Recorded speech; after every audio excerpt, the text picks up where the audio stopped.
അതൊക്കെ കൊണ്ടൊരു സാധനം കാണിച്ചു തരാം. ഇതാണ് കാച്ചില്.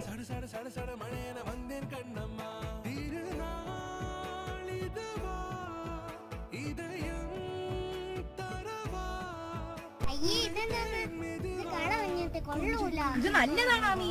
ആമിക്ക് വേണ്ടേ ഞാനും ചേച്ചിയും കൂടെ തിന്നോ?